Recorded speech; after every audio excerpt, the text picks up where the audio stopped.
dia, ensino médio. Hoje, 29 de outubro. A aula de hoje é sobre América Latina. O que é que a gente vai ver hoje? A gente está bem na página 435, tá bom? A partir dessa página aí, onde nós vamos ver um pouco sobre a América Latina no século XIX. No século XIX, a gente vai ver também sobre o imperialismo dos Estados Unidos, né?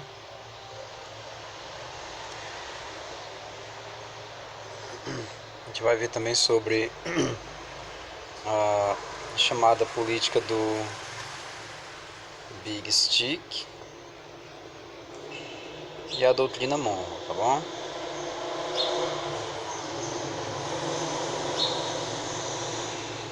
São assuntos muito cobrados em provas do Enem, principalmente essa doutrina Monroe e a política do Big Stick, certo? Que nada mais são do que reflexos aqui do iluminismo americano, ou do imperialismo americano, certo? Vou colocar aqui um mapa da América Latina para a gente visualizar aqui algumas coisas. Olha só, nós temos aqui a divisão do nosso continente. De várias maneiras a gente pode dividir esse continente. Por exemplo, pode dividir em América Latina, América Anglo-Saxônica, América do Sul, América Central e América do Norte, né? Países desenvolvidos e países em desenvolvimento. Tem várias maneiras da gente falar isso, né? Países emergentes, enfim. Na América Latina, a gente pode ver que tem aqui essa parte que desce aqui o México, né?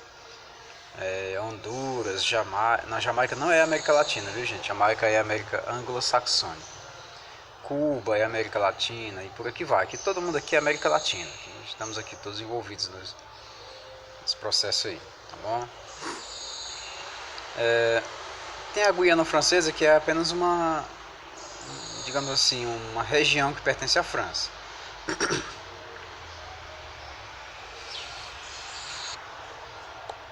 Então, para compreender em dados gerais, a gente vê que a América Latina é aqueles países que um dia foram colônias exploratórias, né? Colônias de exploração. Enquanto a América Anglo-Saxônica, muitas vezes sim, foram colônias, alguns foram. A Jamaica foi de exploração, né?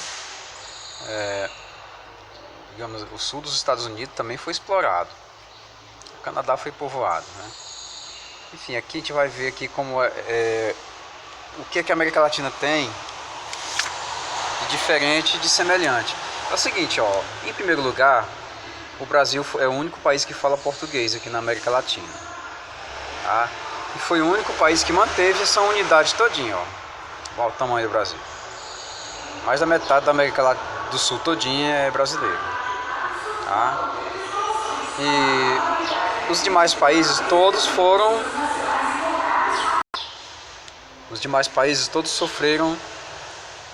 a sua divisão, pequenas divisões. Por que será que isso aconteceu, né? O Brasil ele manteve essa unidade pelo seguinte fato de que o poder central ele era muito forte aqui. Foram duas monarquias, né?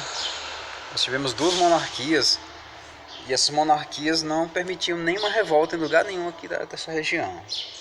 Tinha um grande apoio da Inglaterra também na questão de manter essa unidade. Se bem para os ingleses não era muito bom manter uma unidade de um país tão grande, porque ela não queria concorrência. E no século XIX, a Inglaterra dominava o mundo todinho, né? Ela mandava por aqui tudo. Por exemplo, se ela percebesse algum país aqui que estivesse crescendo economicamente, ela já cuidava logo de tentar acabar com aquele país, né? Se a América Espanhola fosse toda unificada em um único país, como queria o Simão Bolívar, o que ia acontecer? Os ingleses iam ficar meio sem mercado, porque cada país desse é um mercado diferente para os ingleses. Alguns países vendem produtos tropicais, no caso desses aqui. Outros vendem minérios, como no caso da Venezuela vende petróleo, né? No caso do Brasil vende produtos tropicais. Produtos mais de região temperada, Argentina e Uruguai. Então cada um é um mercado diferente. Para os ingleses é bom ficar assim mesmo, né? O Paraguai, por exemplo, o Paraguai antigamente era um país já estava bem organizado no século XIX, bem organizado, com um exército bem forte, uma economia com um rumo bem interessante, né? Mas os ingleses começaram a perceber isso e viram o Paraguai como uma possível ameaça. Então eles atiçaram a guerra do Paraguai aqui, Brasil, Argentina e Uruguai, para se unir contra o Paraguai e acabar destruindo a sua economia. O Paraguai nunca se recuperou disso, né? Aqui no nosso livro tem na página 435 alguns aspectos interessantes sobre a América Latina. Por exemplo, foram submetidos por mais de 3 séculos. Deixa eu colocar o livro aqui, que fica mais fácil da gente ver. Foram submetidos por mais de 3 séculos à exploração colonial europeia. Isso é verdade, né? Todos foram mais de 300 anos só de exploração europeia. Tornaram-se politicamente independentes no início do século XIX. No caso aí, o Brasil tornou independente de Portugal e os demais independentes da Espanha.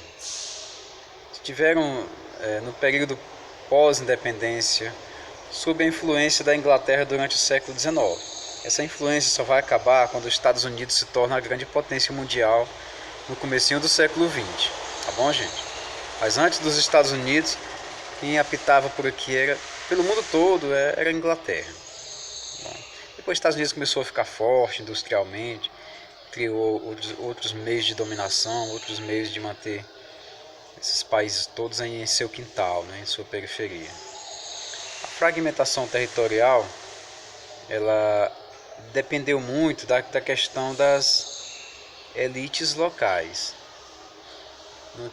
Não havia um interesse em formar um grande país espanhol, não, aqui na América não. Então, cada localidade tinha uma elite forte, tinha um grupo que mandava. Por exemplo, aqui, ó. Aqui na Bolívia, por exemplo, tinha um grupo que mandava aqui nessa região todinha. No Paraguai havia um outro grupo, uma família muito rica que mandava. Na Argentina também havia outra família rica que mandava. Essas famílias eram quase como coronéis, né? Patriarcais. Eles tinham um interesse em se libertar da Espanha, para dominar sozinho essa região todinha, né? Esse pessoal que a gente coloca aí como elite local e até mesmo como coronelismo é o que nós podemos conhecer hoje como caudilho, né? Caudilho, na verdade, é um chefe militar local. É como o exército particular. Ele manda, ele faz o que ele quer. Então, predominou na América Espanhola o caudilismo. A gente pode definir isso como manifestação política, né? Manifestação política de elites locais, tá? É por isso que a América Espanhola toda foi dividida em pequenos países, tá bom? Porque cada lugarzinho dessa daí funcionava o caudilismo. Tinha um caudilho lá mandando, tinha um pessoal de uma elite local que não tinha nenhum interesse em manter uma unidade nacional. Era pior ainda, que ia dar uma guerra danada entre eles mesmos, né? Dessa maneira, a América Espanhola ficou toda dividida e desfacelada. Na página seguinte, nós já falamos sobre o caudilismo, né? A gente vai ver agora a questão uma outra característica da América Espanhola. A primeira delas foi a fragmentação, né? Fragmentação política. A segunda foi o autoritarismo, que essa acabamos de definir, essa ligada ao caudilismo, tá bom? Força local de elite política. E a fragmentação política, a gente já sabe muito bem o que é.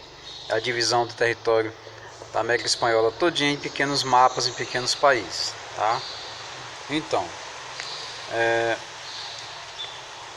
como era a economia dessa região todinha aí, incluindo o Brasil, como era a economia da América Latina, né?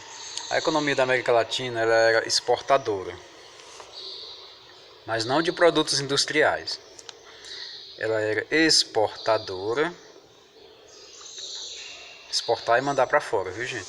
E vender para outro país. Exportadora de produtos primários.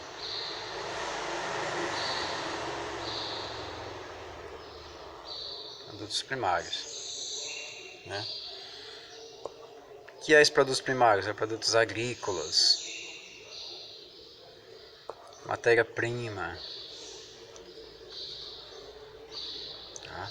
É isso aqui, o que eles exportavam, esses produtos aí primários e matéria-prima. Aqui no nosso livro, aqui na página 437, diz com muito detalhe.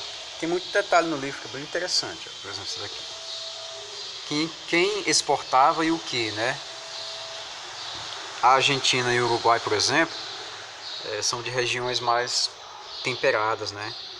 Então eles exportavam mais produtos de climas temperados, como lã, carne, lã, cereais, trigo, milho.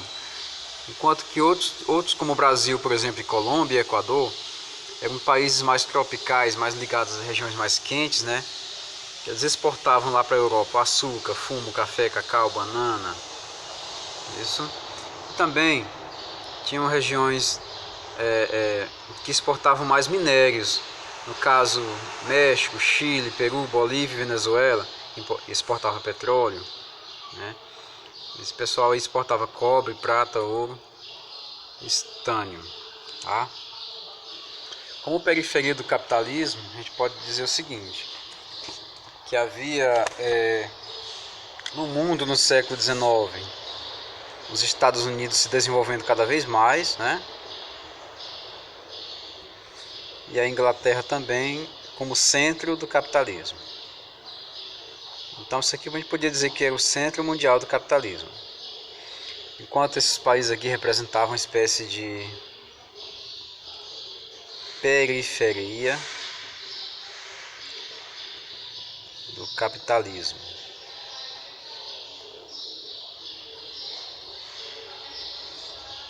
Então, como é que esse tipo de coisa cai em questões de prova? Vamos ver bem aqui como é que eles gostam de cair. O que é que a gente tem que entender para não perder essas questões, né?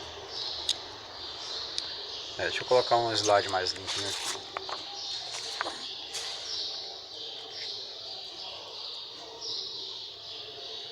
Por exemplo, certo ou errado, né? América Latina, né? Periferia da Inglaterra, vírgula, como centro econômico, vírgula, porém desenvolvida graças ao caudilismo, né? Então você vai analisar e ver que nem sempre a América Latina pode dar graças ao caudilismo pelo seu desenvolvimento ou subdesenvolvimento, não. E outra coisa, os países que conseguiram desenvolvimentozinho lá no século XIX, pouco, foram só o Brasil e a Argentina, que inclusive eles incentivaram até a imigração, certo? Eles acabaram até incentivando a imigração. Os demais eram muito dependentes ainda do capital externo, do capital de outros países. Capital é dinheiro, né? Enfim.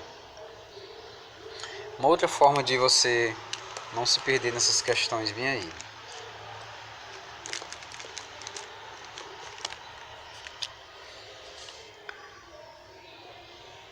O caudilismo foi fenômeno em toda a América Latina, certo ou errado? Então, como a gente não está em contato próximo para discutir a questão, a gente marca como errado. Por quê? Porque o Brasil não tinha esse caudilismo não, tá? Apesar de movimentos revoltosos no Brasil e até mesmo jogadas políticas como o coronelismo no Brasil, isso já foi do século XX. Isso aí foi bem depois do caudilismo da América Espanhola. Tá bom? Então a gente não pode colocar como toda a América Latina teve caudilismo, não. Tá bom? Uma outra questão a respeito disso, vamos colocar bem aqui. Essa daqui para a gente passar para a próxima etapa.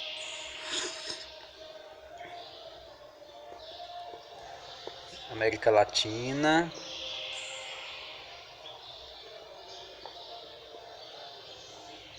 São todos os países, né?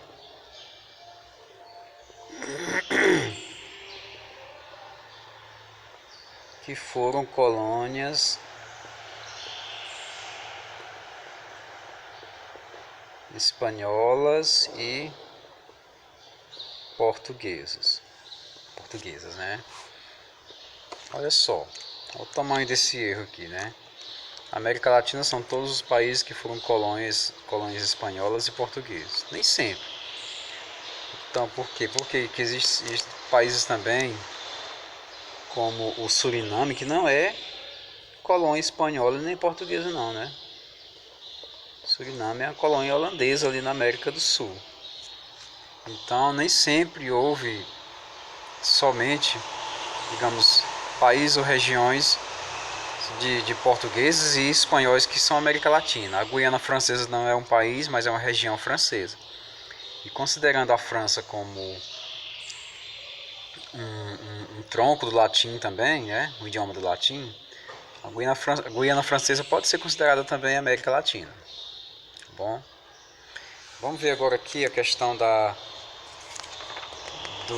doutrina Monroe e o Big Stick dos Estados Unidos. Olha só. Ela está muito ligada, esses aqui estão muito interligados. Dois pontos aqui, ó, que é o seguinte: o imperialismo americano ele começa a lançar mão de uma chamada doutrina Monroe, né, de um James Monroe, que era o presidente dos Estados Unidos. Então, o que é que acontece com essa doutrina Monroe? Acontece que ela cai muito em provas por aí, por todo canto ela aparece. Então, olha só, a doutrina Monroe quer dizer América para os americanos, tá bom? América para os americanos. Isso quer dizer o quê? Que somente os Estados Unidos poderiam estar protetorando ali, protegendo ali, ajeitando todos os países do continente americano. Ele não ia se intrometer em assuntos europeus. E também não ia permitir que europeus se intrometessem em assuntos da América. Então ele estava preparando o próprio quintal dele aqui, ó, viu? Então isso é doutrina Monroe. Se você entender isso bem aqui, tá ótimo. Você responde um monte de questões, que é o que eu passei para casa aí, uma atividade com um monte de questões a respeito disso. Agora, o que é o Big Stick? Parece até brincadeira, mas o Big Stick existiu, né? É uma consequência da doutrina Monroe. Ou seja, se os países não obedecerem os Estados Unidos, poderiam sofrer intervenção militar. Os americanos poderiam invadir qualquer país do continente que ele achasse necessário invadir, se aquele país não tivesse de acordo com suas determinações. Tá bom? Big Stick quer dizer porrete grande. Essa cena que tem aqui no livro de vocês define muito bem essa coisa do Big Stick. Como um policiamento em todo o continente americano. Então, gente, na dúvida, dá uma pesquisada mais sobre o Big Stick, tá? Eu vou passar umas questões, a gente vai discutir as questões na próxima aula sobre o Big Stick e a doutrina Monroe também, né? E vamos ver que realmente os Estados Unidos promoveram um verdadeiro policiamento na América no século XIX. Isso aqui foi antes do século XX. Finalzinho do século XIX começou esse negócio de política do Big Stick. Tá? Então ficamos por aqui. Próxima aula a gente volta com questões a respeito, tá bom, gente? Tenha um ótimo dia, se cuide.